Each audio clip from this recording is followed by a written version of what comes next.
Everyone, क्या आप जानते हैं कि जो आपका फिनिश्ड प्रोडक्ट बना है, जिस प्रोडक्ट को आप यूज कर रहे हैं, उसको बनाने के लिए भी मैन्युफैक्चरर्स को बहुत तरह के प्रोडक्ट्स की जरूरत पड़ती है।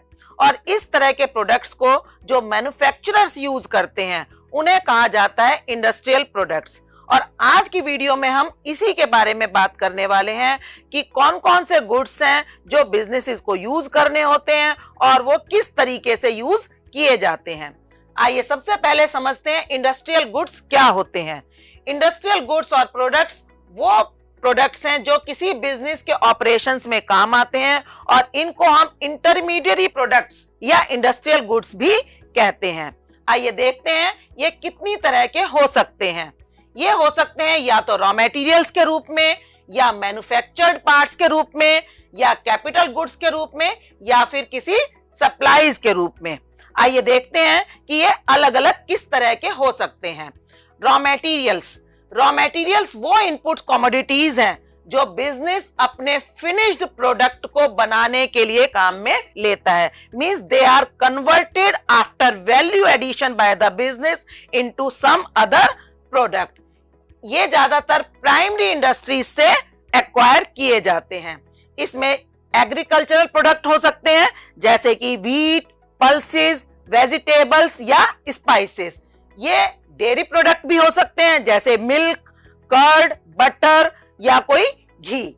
इसी तरह से क्रूड ऑयल और मिनरल हो सकते हैं जो कि हम माइन से निकालते हैं, या फिर वुडन प्रोडक्ट्स यानी कि फॉरेस्ट्री प्रोडक्ट्स जो किसी वुडन फर्नीचर या कोई हमारे किसी भी वुडन आर्टिकल को बनाने के लिए काम आते हैं। इसी तरीके से मैन्युफैक्चर्ड पार्ट्स भी हो सकते हैं जो ज्यादातर असेंबली इंडस्ट्रीज में काम आते हैं। Manufactured parts are smaller components that function as part of bigger products. जैसे अगर हम कार की बात करें या लैपटॉप की बात करें या मोबाइल्स की बात करें, इसमें छोटे छोटे जो कंपोनेंट्स ऐड किए जाते हैं they are called manufactured part.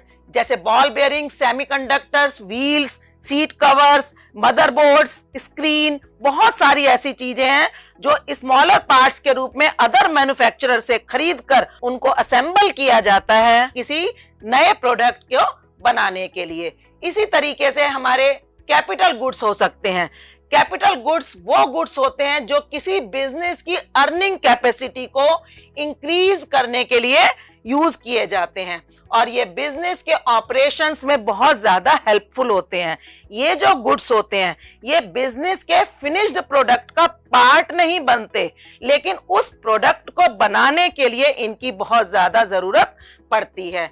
इनको हम टू पार्ट्स में बांट सकते हैं, इंस्टॉलेशन प्रोडक्ट्स या furniture and fixtures. Installation products यानी कि प्लांट एंड मशीनरी, ये ऐसे प्रोडक्ट्स होते हैं जो बहुत लंबे समय तक बिजनेस में काम आते हैं और इनकी जो लाइफ है वो मोर देन 10 to 20 इयर्स भी हो सकती है।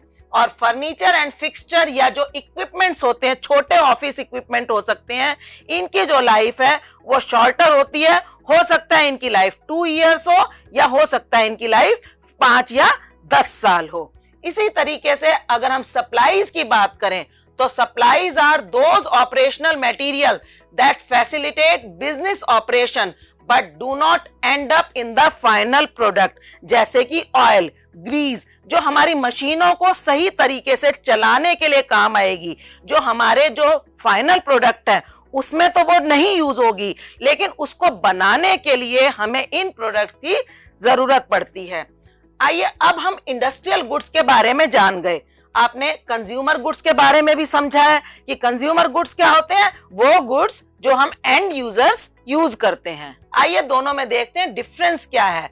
सबसे पहले अगर हम मोटिव की बात करें तो जो इंडस्ट्रियल गुड्स हैं वो अदर गुड्स या प्रोडक्ट्स को बनाने के लिए बिजनेसेस द्वारा खरीदे जाते हैं, जबकि जो कंज्यूमर गुड्स हैं वो पर्सनल कंजम्पशन के लिए या किसी दूसरे को गिफ्ट करने के लिए खरीदे जाते हैं। इसके जो नंबर ऑफ बायर्स को अगर हम समझें तो जो इंडस्ट्रियल प्रोडक्ट्स हैं उसको खरीदने के लिए जो बायर्स होते हैं वो बहुत लिमिटेड नंबर में होते हैं, जबकि कंज्यूमर जो प्रोडक्ट्स हैं उसका large number of buyer base हो सकते हैं। नेचर ऑफ डिमांड को अगर हम समझें तो जो इंडस्ट्रियल प्रोडक्ट्स हैं उनकी डिमांड डिराइव्ड डिमांड या इनडायरेक्ट डिमांड होती है।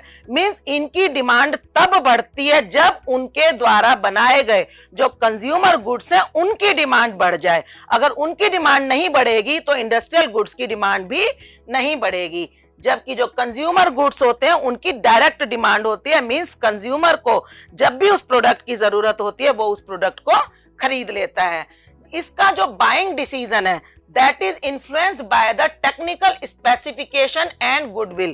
मींस जो इंडस्ट्रियल प्रोडक्ट्स हैं उनको खरीदने के लिए मैन्युफैक्चरर दूसरे मैन्युफैक्चरर की गुडविल पर या उसके जो प्रोडक्ट में स्पेसिफिकेशन है उसको ध्यान से देखकर समझकर ही वो उन प्रोडक्ट को खरीदता है।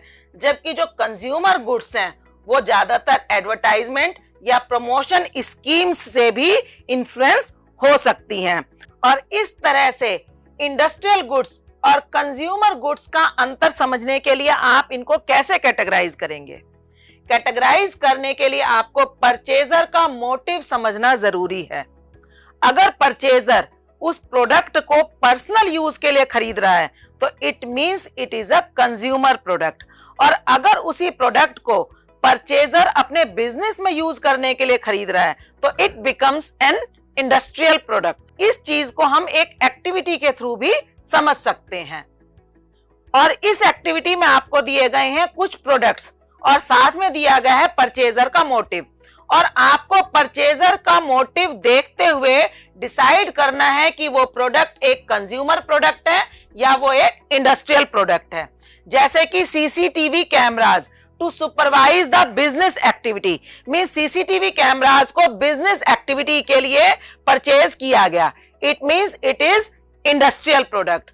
Petrol purchase for the personal car. अब पेट्रोल जो है पर्सनल कार के लिए परचेज किया गया, यहां पर मोटिव है पर्सनल यूज, तो ये बन गया consumer product. CCTV cameras for the safety of the elderly parents, कि इनको अपने घर में इंस्टॉल किया गया और घर में यानी पर्सनल यूज, तो ये बन गया हमारा कंज्यूमर प्रोडक्ट। इसी तरह से vegetable purchase to use in the restaurant, अब ये बन गया बिजनेस मोटिव, तो यही वेजिटेबल्स बन गई एक इंडस्ट्रियल प्रोडक्ट। एक electric bike purchased to gift the daughter, मतलब अगर हमने अपनी डॉटर को गिफ्ट करने के लिए बाइक खरीदी मींस पर्सनल यूज, तो ये बन गया कंज्यूमर प्रोडक्ट। अब petrol purchased for business transportation vehicles, तो ये बन गया हमारा एक इंडस्ट्रियल प्रोडक्ट। एक electric bike purchase for safe and speedy delivery of the goods to the customers, मतलब यहां पर भी इनका जो ऑब्जेक्टिव है, मोटिव है, वो है इंडस्ट्रियल मोटिव, तो ये बन गया एक इंडस्ट्रियल प्रोडक्ट। और vegetable purchase for dinner of the family, यहां पर हो गया पर्सनल यूज के लिए, तो यही वेजिटेबल्स बन गई एक कंज्यूमर प्रोडक्ट। तो इस तरीके से आपने देखा कि सेम प्रोडक्ट अगर मोटिव है पर्सनल यूज तो वो बन गए हमारे कंज्यूमर प्रोडक्ट्स, और अगर मोटिव है बिजनेस यूज तो वही प्रोडक्ट बन गया इंडस्ट्रियल प्रोडक्ट। और इस तरीके से आपने इंडस्ट्रियल गुड्स के बारे में काफी कुछ जाना, जिससे आपको ये पता लगा कि किसी भी फिनिश्ड प्रोडक्ट को बनाने के लिए कितनी तरह के प्रोडक्ट्स उसमें यूज किए जाते हैं। और आज की टास्क भी आपकी इसी से रिलेटेड है। आपको अपने किसी एक प्रोडक्ट के बारे में सोचना है जो आप अपनी डेली लाइफ में यूज कर रहे हैं, और आपको आइडेंटिफाई करना है कि इसको फिनिश्ड प्रोडक्ट बनाने के लिए कितनी तरह के प्रोडक्ट्स यूज किए गए हैं और कितने मैन्युफैक्चरर्स इसकी प्रोडक्शन प्रोसेस में इंक्लूड हुए होंगे। उम्मीद करती हूं कि आपको इंडस्ट्रियल प्रोडक्ट्स के बारे में काफी कुछ पता लगा होगा, और इसी तरह की वीडियोस लेकर मैं आपसे मिलती रहूंगी। तब तक के लिए हैप्पी लर्निंग।